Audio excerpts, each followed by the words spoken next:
Suppose you are given a sample of carbon C12, ये आपका C12 है, ठीक है भाई। और C12 के हम क्या ले रहे हैं, 12 grams. We are taking 12 grams of C12, ठीक है। तो अगर 12 ग्राम लेंगे तो इसमें इस बात की एकदम श्योरिटी है कि इसमें जो है आपके 6.023 10⁻23 कार्बन के एटम्स होंगे, कार्बन एटम्स, ओके। एकदम श्योरिटी। अगर हम C12 का 12 ग्राम लेते हैं तो इसमें जो है 6.023 इंटू 10⁻23 कार्बन एटम्स होंगे।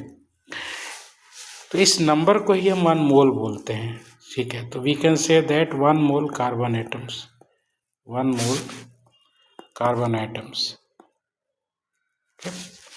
तो बच्चों फिर 1 मोल हो क्या गया, 1 मोल क्या है, 1 मोल एग्जैक्टली ये नंबर है, ठीक है। ये वैसा ही नंबर है जैसे आप लिखते हो ना 100, तो 100 क्या होता है 100। If we write 1 dozen, we write 1 dozen, तो 1 डजन में कितनी चीज़ें होती हैं, 1 डजन में 12 चीज़ें होती हैं, ठीक है। तो इसमें कितना हो जाएगा, 12 हो जाएगा। तो 1 डजन में आपका 1 डजन हो गया 12, 1 डजन हो गया 12 ऑब्जेक्ट्स, ठीक है। ऐसे ही मगर लिखूँ 1 लाख, तो 1 लाख क्या होता है 100 एंड 00, ठीक है।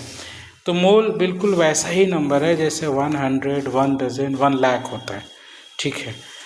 इस नंबर का भी यूज़ हम क्या कर सकते हैं, पार्टिकल्स को और थिंग्स को काउंट करने में कर सकते हैं। Even you can count rupees, you can count anything, जो भी इस वर्ल्ड में एग्जिस्ट कर रहा, आप कुछ भी इसको आप काउंट कर सकते हो, ठीक है। For example if I write 1 mole pens, तो 1 मोल पेंस तो बहुत सारे हो गए, कितने हो गए 6.023 10⁻23 पेंस, ठीक है। ऐसे में लिखो अगर 1 मोल कॉइन्स, तो ये हो गया 6.023 10⁻23 कॉइन्स। ऐसे आप 1 मोल में कुछ भी रख सकते हो, ठीक है। चलो आई थिंक 1 मोल क्या होता है समझ में आया होगा। अब देखो आगे बात करते हैं। मोल को हम लिख सकते हैं क्या क्या। If I write 1 gram atom, 1 gram atom, तो इसका मतलब हुआ 1 मोल एटम्स, 1 मोल एटम्स, ठीक है बच्चों। If I write 1 gram molecule, it means 1 mole molecules, 1 mole molecules, okay. ऐसे ही देखो अगर हम यहाँ पे कहें कि 1 mole ions, 1 mole ions, just a minute students,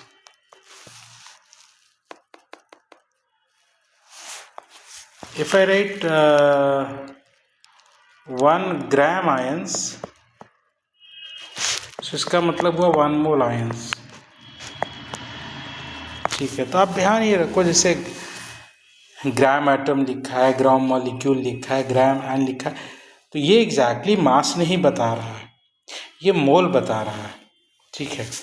and एक चीज़ और आपको बताएं, समझिए, देखिए एक स्टेटमेंट लिखता हूँ मैं यहाँ पे। If I write 1 gram atom of sodium, then it is not equal to 1 gram of sodium atoms. देखो दोनों में फर्क है। फर्क क्या है भाई, 1 ग्राम एटम ऑफ सोडियम क्या बता रहा, मोल बता रहा है, एंड 1 ग्राम ऑफ सोडियम क्या बता रहा, सोडियम का मास बता रहा है, ठीक है। तो ध्यान रखना, इसमें बिल्कुल कंफ्यूज मत होना, ये क्वेश्चन की लैंग्वेज है।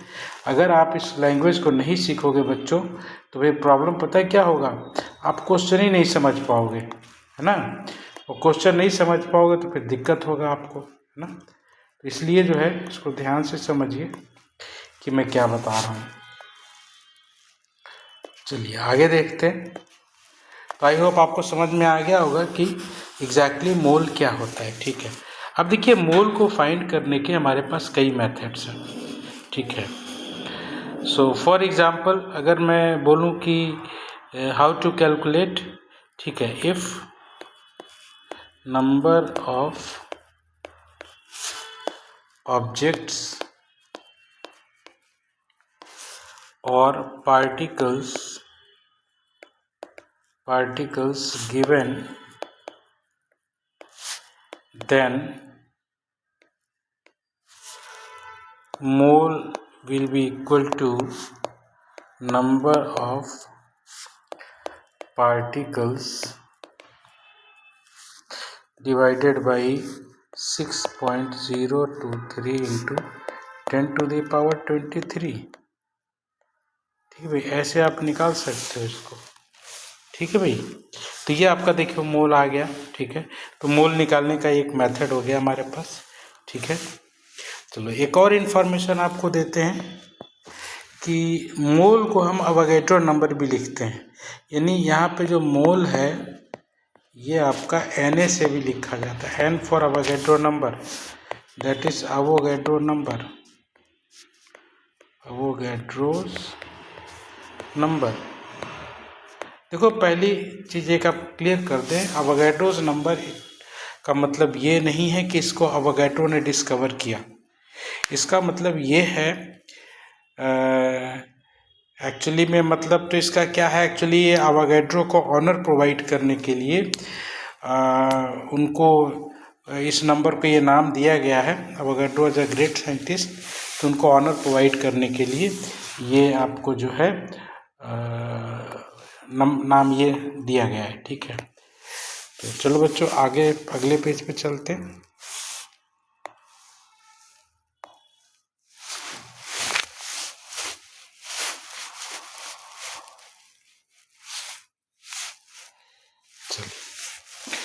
तो आई होप मोल की डेफिनेशन समझ में आ गई। भी लोग कुछ क्वेश्चन करते हैं, हम लोग क्वेश्चंस कैसे आते हैं, जैसे कुछ क्वेश्चन करके दिखाता हूँ मैं। से question number 1, find the number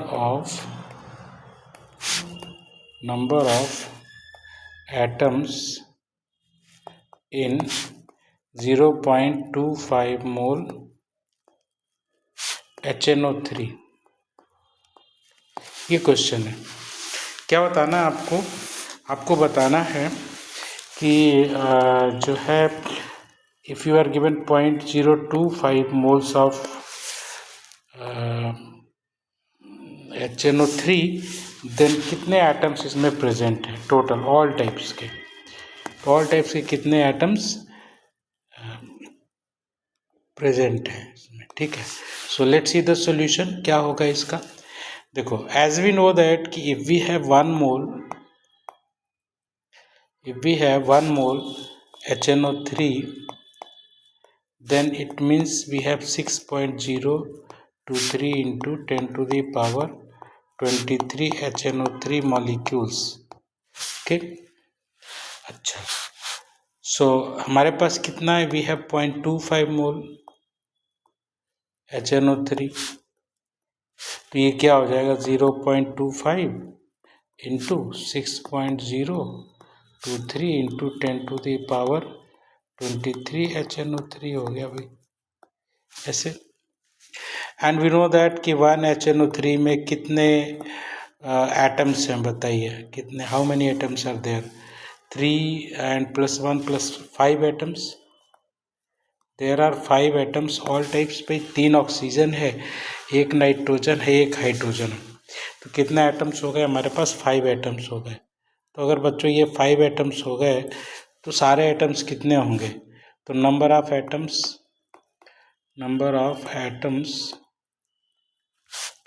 will be equal to 0.25 into 6.023 into 10 to the power 23 into 0.5 atoms, ये सारे जो हो गए एटम्स, इसको सॉल्व करेंगे तो यू विल गेट आंसर। ठीक है, तो यही आंसर हो जाएगा, इतने सारे एटम्स हैं। ठीक है, चलो अब इसी क्वेश्चन में कुछ और क्वेश्चन मैं जनरेट करता हूँ। जैसे आप देखो, how many oxygen atoms are there. अगर मैं आपसे पूछूं how many oxygen atoms are there,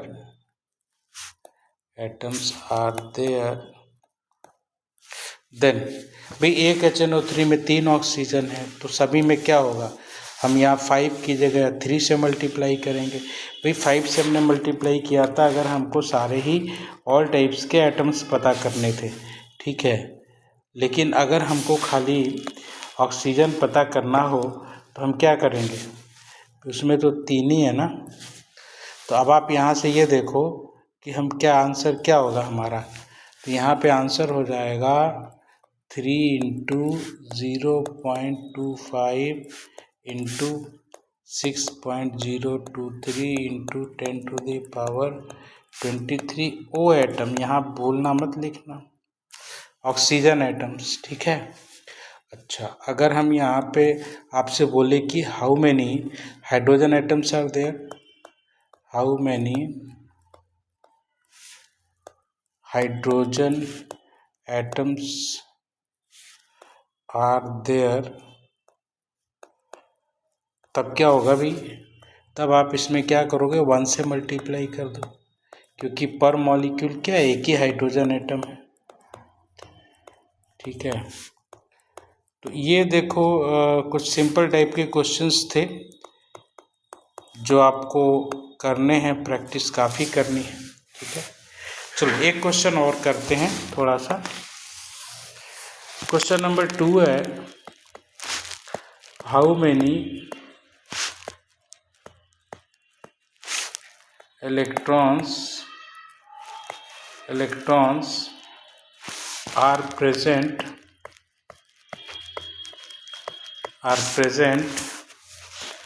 in 0.1 mole aluminium plus 3। ठीक है भाई, +3।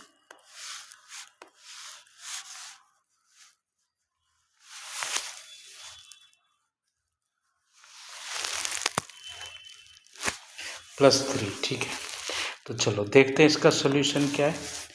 पहले तो देखो हम 1 मोल एल्यूमिनियम +3 लेंगे तो कितने होंगे इसमें, 6.023 × 10⁻23 एल्यूमिनियम, थोड़ी जगह कमी हो गई भाई, समझ लेना इसमें। ठीक है, एल्यूमिनियम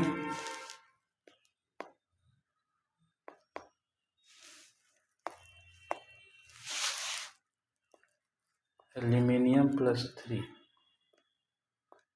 ठीक है, ऐसे तो 0.1 मोल में कितना होगा, 0.1 मोल इन 0.1 मोल एल्युमिनियम +3, दैट इज 0.1 × 6.023 × 10⁻23 हो गया भाई, ऐसे हो गया ये, है ना, ऐसे हो गया।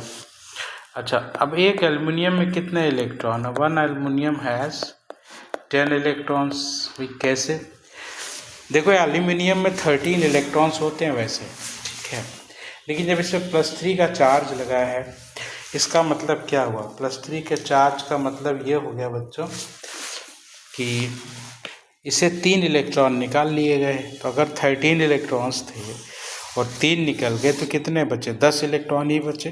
ठीक है, तो एक एल्युमिनियम +3 में यहाँ पे 10 इलेक्ट्रॉन है, तो टोटल इलेक्ट्रॉन्स कितने हो गए भाई, टोटल इलेक्ट्रॉन्स हो गए 10 × 0.1 × 6.023 × 10⁻23 ×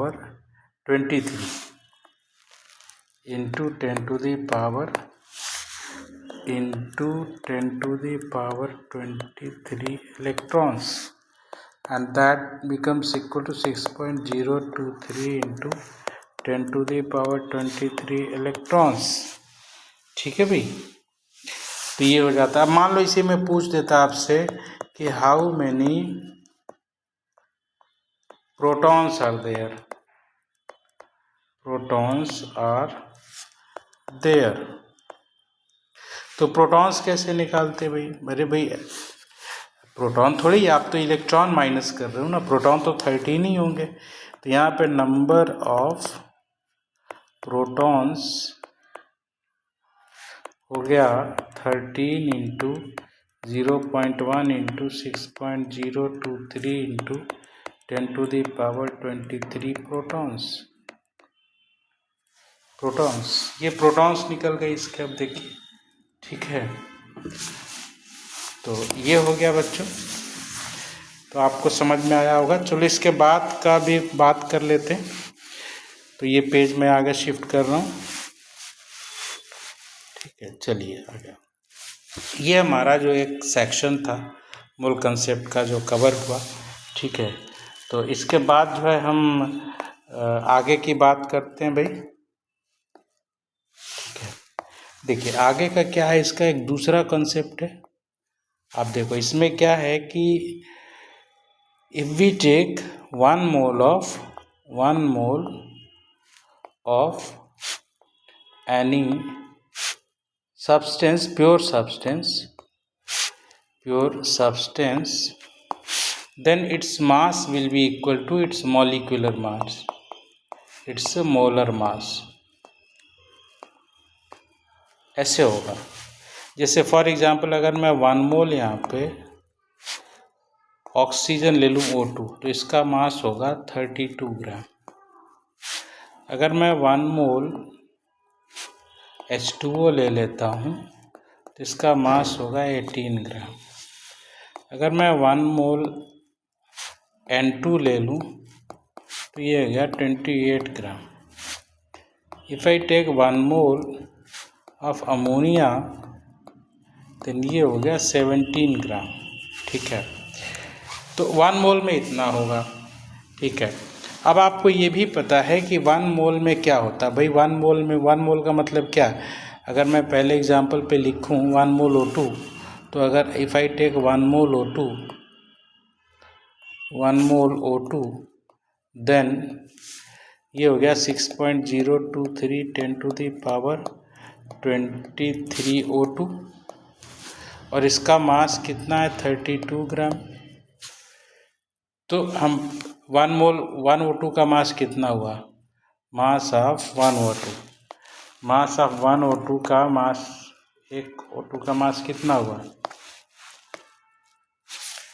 सो mass of 1 O2, mass of 1 O2 molecule, it is 32 divided by 6.023 into 10⁻23। And ऐसे ही आप कर सकते हो mass of 1 H2O molecule, mass of 1 H2O molecule क्या हो जाएगा भाई? 18 डिवाइडेड बाई 6.023 इंटू 10⁻23। तो भाई अगर एक मॉलिक्यूल का निकाल सकते हो तो 10 मॉलिक्यूल का भी निकाल सकते हो, इसमें तो कोई दिक्कत है नहीं। ठीक है, चलो अब यहाँ से देखिए कि अगर हमको मास दिया और मोल निकालना, तो मोल निकालने का जो फॉर्मूला है वो क्या हो जाएगा? मोल इक्वल्स टू हो जाएगा बच्चों यहाँ पर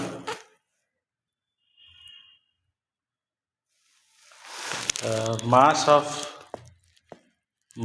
of substance divided by its molar mass. ठीक है, इससे हम मोल निकाल सकते हैं, और मोल निकाल लेंगे फिर तो बच्चों जो अभी हमने क्वेश्चन दिए थे वैसे ही क्वेश्चन आएंगे। भाई मोल पता है तो फिर क्वेश्चन तो वैसे ही, कभी एटम पूछेंगे, कभी मास पूछेंगे, कभी नंबर ऑफ ऑक्सीजन एटम, कभी आप नंबर ऑफ हाइड्रोजन एटम, कुछ भी निकाल सकते हो, फिर तो सिंपल क्वेश्चन हो गया। ठीक है, तो ये हमारा एक 2 था। चलो इसके बाद एक इसका तीसरा पार्ट भी है। तीसरा पार्ट की खास बात क्या है? ये खाली जो है गैसेस के लिए है, तो मैं पहले लिख दूँ for gases only, for gases. ठीक है, एट STP, एक STP NTP होता है।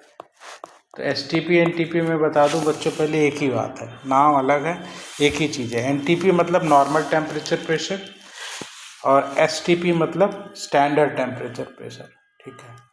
तो STP और NTP फिर से बता दूं एक ही बात है, कंफ्यूज होने की ज़रूरत नहीं है, ठीक है। STP का मतलब होता है स्टैंडर्ड टेम्परेचर प्रेशर, NTP का मतलब होता है नॉर्मल टेम्परेचर प्रेशर, ठीक है। तो यहाँ पे देखो क्या है कि मैं बता दूं कि STP का मतलब होता है टेम्परेचर जो है आपका 273 केल्विन होना चाहिए, ठीक है। और प्रेशर जो है यहाँ पे 1 एटमॉस्फेयर होना चाहिए। अगर ऐसा दिया है कहीं भी, ठीक है, तो आप समझ लो ये STP की कंडीशन है। STP पे एकदम पक्का है कि जो टेम्परेचर है वो 273 केल्विन होगा और जो प्रेशर है वो हमेशा 1 एटमॉस्फेयर होगा, ठीक है। इसको STP बोलते हैं। अब देखिए क्या कंसेप्ट क्या है इसमें। कंसेप्ट ये है कि volume of 1 mole of any gas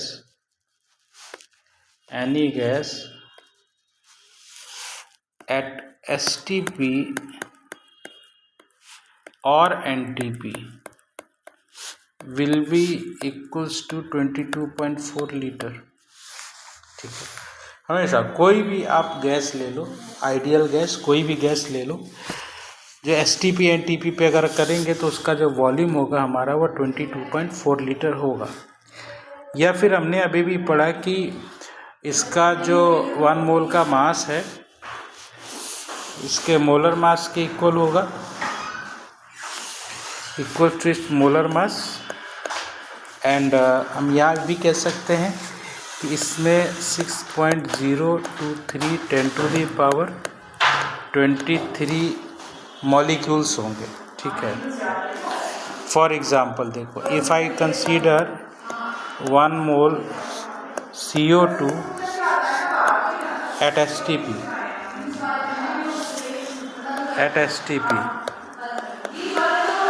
तो इसका वॉल्यूम कितना होगा 22.4 लीटर, मास कितना होगा 44 ग्राम और मॉलिक्यूल कितने होंगे अवोगाड्रो नंबर के बराबर, ठीक है।